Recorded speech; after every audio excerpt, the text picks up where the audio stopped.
Sorry for the interruption, थोड़ा सा video cut गया था। तो हम लोग रेस्ट पार्ट देखते हैं इसका, थ्योरम्स और matrix of a linear transformation, उसका थ्योरम कैसे कैसे बनाते हैं हम लोग। तो ये पहला थ्योरम है, थ्योरम फर्स्ट है ये,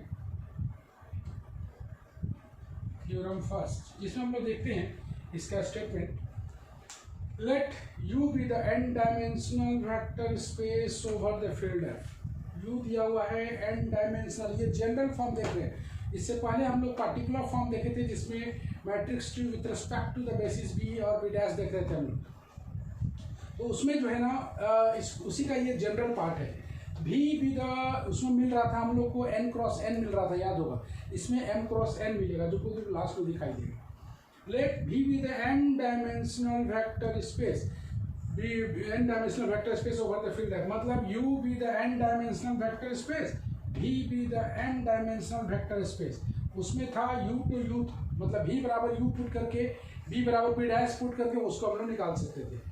late B and B dash be the ordered basis for U and V। B इसका ऑर्डर्ड बेसिस है और B डैश इसका ऑर्डर्ड बेसिस है। B डैश ऑर्डर्ड बेसिस मतलब B में जो होंगे, B ऑर्डर्ड बेसिस है U का, मतलब उसके बेसिस में B है, और V जो है ना उसके बेसिस में n एलिमेंट्स होंगे, इसके बेसिस में m एलिमेंट्स होंगे। चूंकि इसका n डायमेंशनल है, इसका m डायमेंशनल है। ओके, यहाँ तक आ गया, यहाँ तक पूरा क्लियर है। U be the n dimensional vector space over the field है, V be the m dimensional vector space over the field है, B एंड B डैश इसका ऑर्डर्ड बेसिस है U और V का। यहाँ तक तो कोई दिक्कत नहीं है। तब बोलना चाहता है ये theorem, then corresponding to every matrix Aij m cross n, मतलब corresponding to every matrix Aij m cross n of mn scalars, number of scalars उसमें mn रहेंगे, m और n, बिलोंगिंग टू f, जो कि f का element होगा, field मतलब वो स्केलर होगा। There corresponds a unique linear transformation T, मतलब तब एक यूनिक लीनियर ट्रांसफॉर्मेशन T मिलेगा from U into V such that T separator B dash बराबर Aij m क्रॉस n, मतलब ये फील्ड के एलिमेंट से एक मैट्रिक्स मिलेगा जिसका ऑर्डर m क्रॉस n होगा। थोड़ा सा लंबा चौड़ा स्टेटमेंट है, यहाँ तक तो हम लोग पूरी तरह समझ ही गए थे, यहाँ एक बार फिर समझते हैं। Then they corresponding to every matrix Aij m cross n, Aij m cross n of mn scalars, जिसमें mn scalars होंगे, belongs to the field है, मतलब वो scalars होंगे फील्ड का। There corresponds a unique LT, तब एक यूनिक लीनियर ट्रांसफॉर्मेशन T मिलेगा from U into V such that T B dash Aij m cross n। इसी को हम लोग को थोड़ा सा हल्का सा टूट जाना है। ये जनरलाइज केस है जो हम लोग पिछला बना रहे थे। मेरे पास बताया गया है कि B किसका बेसिस है, U का, जिसमें n डायमेंशन है, मतलब उसके बेसिस में n एलिमेंट्स होंगे, अल्फा 1 से लेकर अल्फा n तक। अब बताओ तुम दर्शिका कि उसके B डैश में कितने एलिमेंट्स होंगे, जरा जल्दी बताओ, ढक लिए हैं तो उसके हाँ यस, जिसके बेसिस में B डैश है, B डैश किसका बेसिस है, V का, तो उसमें m डायमेंशनल है, मतलब उसमें m एलिमेंट्स होंगे, बीटा 1 से लेके बीटा n तक। यहाँ तक तो हम लोग यहाँ से पहले ही निकाल चुके, U का n डायमेंशनल और V का m डायमेंशनल। यहाँ से बेसिस में कितना एलिमेंट्स होगा ये पता चल गया। अब now summation alpha I1 beta I, summation I बराबर 1 to m alpha I2 beta I dot dot dot I बराबर 1 to m ai bi beta I।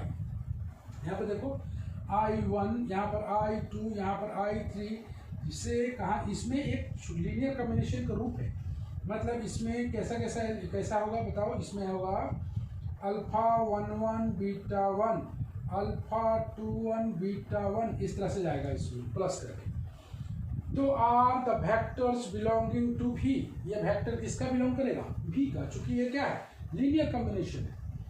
Because each of these, मतलब इसका जनरल पार्ट ले लिया, V का कोई Aij beta I general part has been obtain with the help of jth column of the matrix, ये मिला है jth कॉलम के कारण, इसलिए ये वेक्टर बिलोंग करेगा V में। एक बार फिर देखो, alpha I1 beta I alpha I2 beta I dot dot dot are vector belonging to the V. Belonging to the V मतलब क्या निकलता है इसका? Because each of them is a linear combination of the vector belonging to the basis for V. Belonging to the basis for V. It is to be noted that the vectors Aij beta I has been obtained with the help of jth column of the matrix, जो कि मिला है jth column of the matrix Aij m cross n.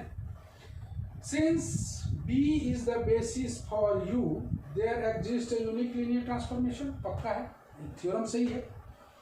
Since B is a basis for U, there exists a unique linear transformation T from U into V. यहाँ into लगा दो, U into V.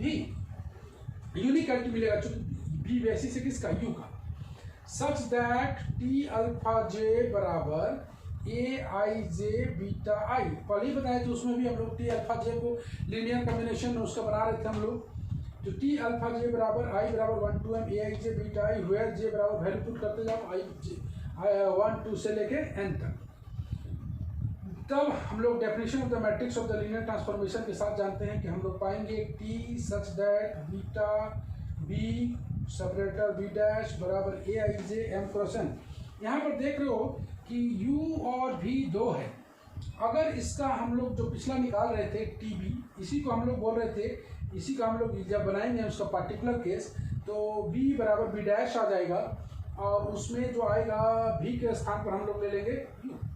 V के स्थान पर U लेने पर ये क्या आएगा, इसको हम लोग देखते हैं अगले थ्योरम मतलब इसका कोरोलरी.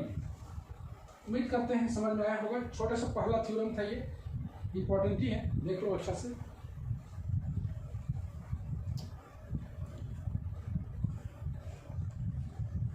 दिखा दिया जाए तो इसको हम लोग देखते हैं इसका पर्टिकुलर केस.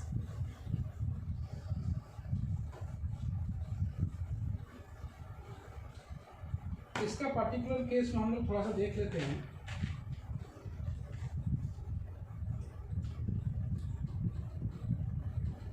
पर्टिकुलर केस में देखते हैं. इफ वी टेक V बराबर U, then in the place of V dash we also take B. In this case हम लोग देखते हैं कि let V be the n dimensional vector space over the field F, and B is the ordered basis for V. Then हम लोग बात कर सकते हैं, ये आ जाएगा इस फॉर्म में TB, और इसी को हम लोग याद करो लिखते थे हम लोग TB, इस तरह से लिखते हैं, बराबर आ जाएगा Aij n क्रॉस n के रूप में. मतलब इसमें एक यूनिक एक जो है m बराबर n आ जाएगा. V कोई n डायमेंशनल है, हम लोग V बराबर U लेते हैं या U बराबर V लेते हैं. n डायमेंशनल कोई vector space over the field आप लोग V is the first ordered basis for V आएगा. देन TB जो मिलेगा वो इस तरह से मिलेगा, जो कि पिछला क्लास में हम लोग देख रहे थे. एक हम लोग को यूनिट मैट्रिक्स मिल रहा था, यूनिट बोलते हैं स्क्वायर मैट्रिक्स मिल रहा था. आगे जो हम लोग का नेक्स्ट है, मिटा दिया जाए इसको. पर्टिकुलर केस था ये. आगे जो है हम लोग का जो नेक्स्ट थ्योरम है, let T and S, theorem number 2. let T and S be the linear transformation VBI है ये, linear transformation from an n-dimensional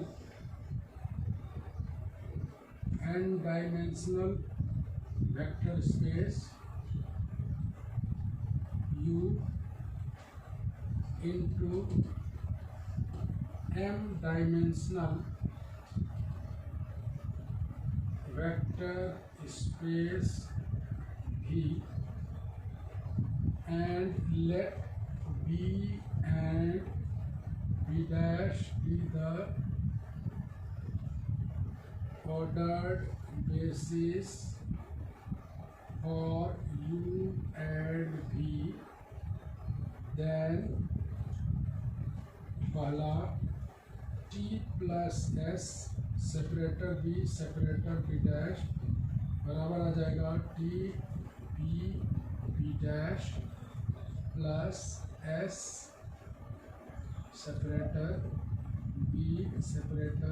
B dash, और दूसरा आ जाएगा C T B separator B dash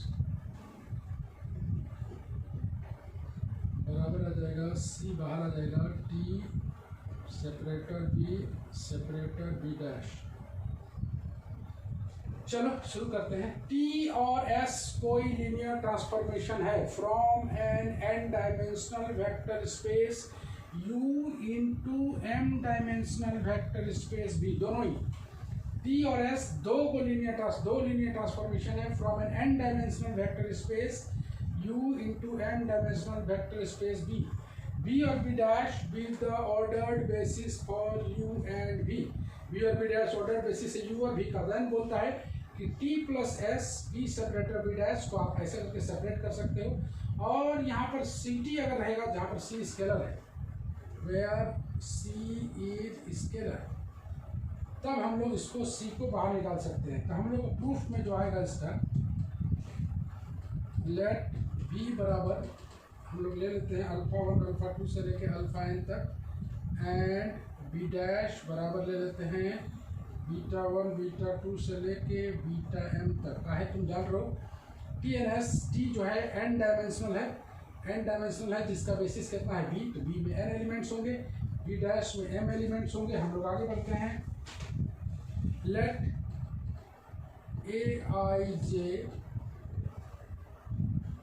Aij m cross n be the matrix of T relative to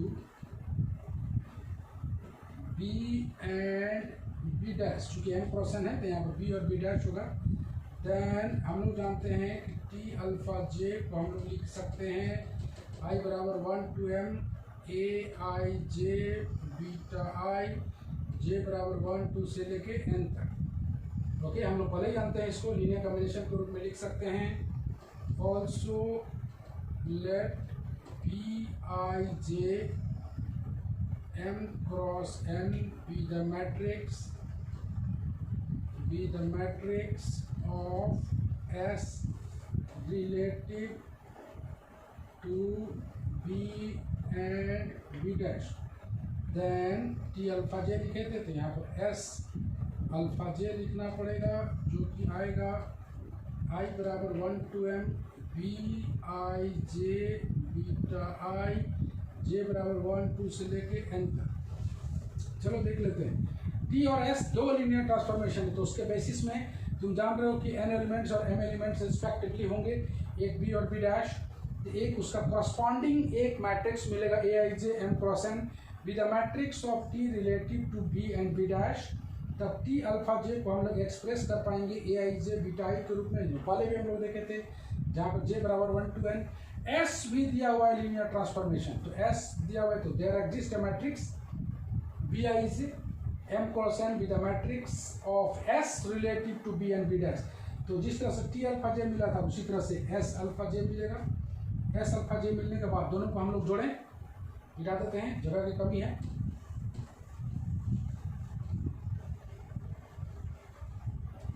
तो हम लोग का next आता है, पहला में आते हैं हम लोग T plus S alpha j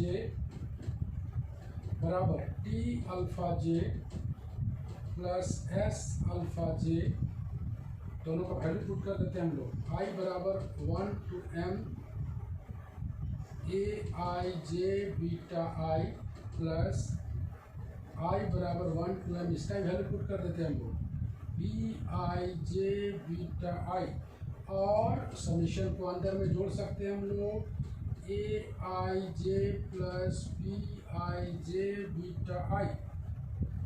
then matrix of T plus S relative to P and B dash जो मिलेगा वो मिलेगा A I J plus B I J beta I, beta I नहीं यहाँ पर एम क्रॉस एन, और इसी को हम लोग अलग अलग कर सकते हैं A I J M cross N B I J M cross N. Finally हम लोग देखें कि T plus S B B dash separator है बराबर जो मिला वो A I J M cross N, मतलब कितना आ गया A I J M cross N को हम लोग लिख देते हैं टी बी बी डैश, और बी आई जे मतलब लिख देते हैं एस सेपरेटर बी डैश। मतलब टी प्लस एस अल्फा जे को हम लोग निकाले, दोनों को अलग अलग कर सकते हैं। इसका वैल्यू मेरे पास था, इसका वैल्यू मेरे पास था, समेशन को एक साथ कर सकते हैं। तब मिला जो matrix T plus S relative to B and B dash, जो कि ये मिला, और इसका मिलने का मतलब है इसको सेपरेट करके हम लोग इसको इस तरह से लिख सकते हैं। पहला पार्ट यही था। दूसरा पार्ट हम लोग चलें, ये भी छोटा ही है, देखो लिख लो, हो गया। चलें, वेरी वेरी इंपॉर्टेंट थ्योरम। तो हम लोग सी टी वाला बना लेते हैं। सी टी सेकेंड पार्ट इसका, सेकेंड पार्ट में आएगा we have C T alpha J बराबर C T alpha J, T alpha J का वैल्यू पुट कर देते हैं हम लोग आई बराबर 1 से m A I J beta आई, आई बराबर 1 to m, इसको अंदर ले जा सकते हैं सी A I J beta I. Finally हम लोग देखें, आसान है, C T separator beta dash बराबर matrix of C T relative to B and B dash, relative to B and B dash. तो हम लोग लिख पाएंगे इसको बराबर C A I J M cross N, और इसी को लिख पाएंगे C A I J M cross N, और इसी को लिख पाएंगे हम लोग C T separator beta dash. यही तो है। हम लोग मेरे पास सी टी बी और बीटा डैश, बी और बी डैश को प्रूफ करना है, सी बाहर निकल सकता है ये बताना है।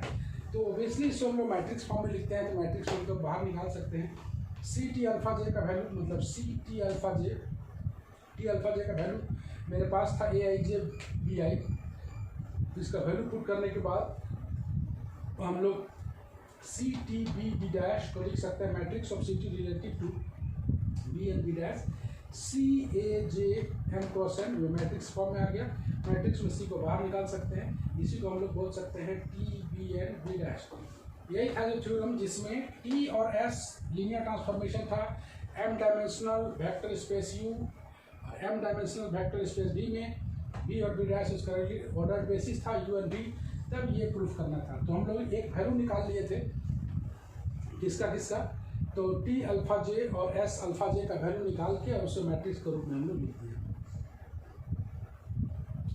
यही दो थ्योरम था। आज हम लोग इतना ही लीनियर ट्रांसफॉर्मेशन में।